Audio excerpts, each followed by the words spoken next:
Brian, I think this is an interesting question which you should address. It says, given the size of our toxic assets in the banking sector, how do you build a bad bank to address this? Yeah. Yes. Well. Firstly, I will I'll very largely agree with what Manal has said. Firstly, on the issue of banking consolidation, we've seen it in a number of markets where some of the from a regulatory perspective, it was very, very difficult for central banks to allow what effectively had become zombie banks to continue.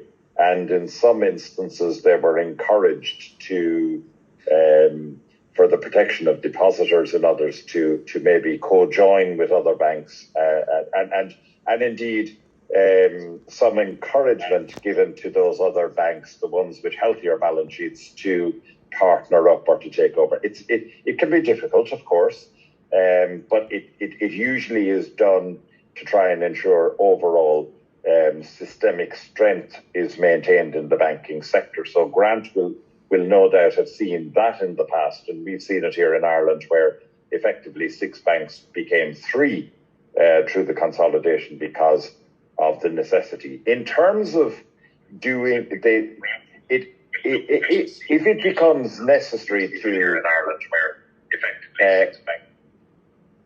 If it becomes necessary to have one centralised asset management company, then we set it up from zero. When I became a director of Ireland's National Asset Management Agency, there were no employees, and it was a brand new entity that was established, and within a period, we got fully operational.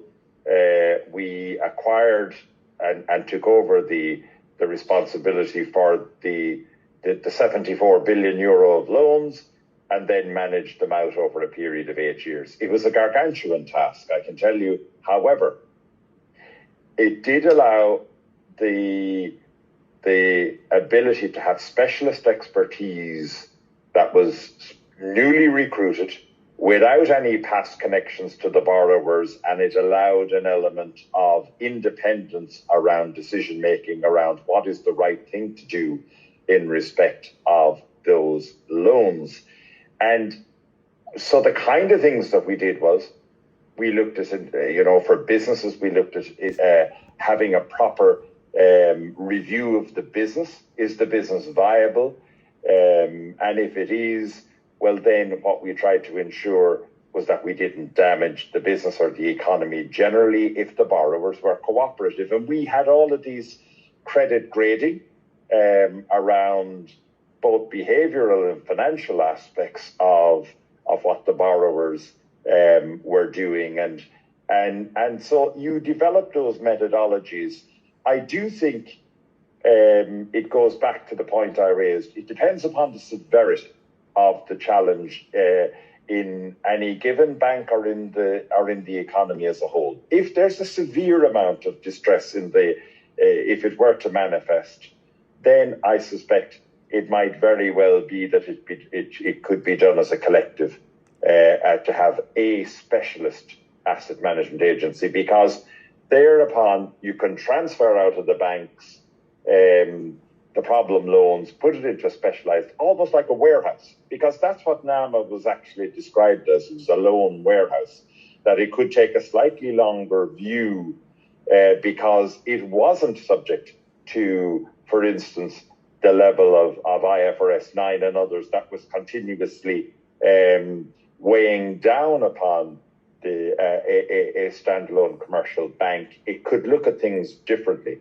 It was almost looking at it from the point of view of liquidation accounting as opposed to going concern accounting in one respect. So I would say it depends.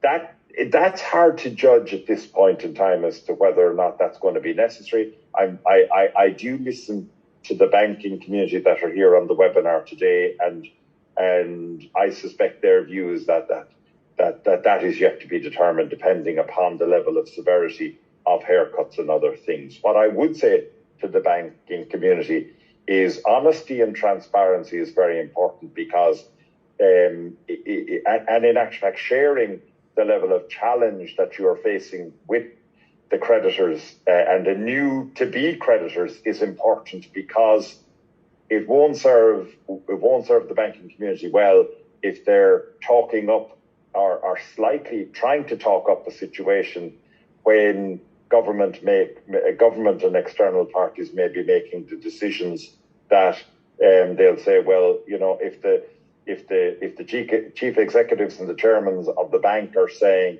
that the banking sector is okay, then maybe we could push it a little bit more and push that envelope a little bit more. I think that the bankers here are very astutely aware of that and acutely aware of it, but it is something to be very cognizant. Well, I wouldn't envy the role of a banker in this instance, because on the one hand, they're trying to ensure that confidence is retained in their bank and in the banking community as a whole. But on the other hand, separately and maybe a little bit more privately, they need to be talking to the central bank and government around what are the real challenges that they're facing.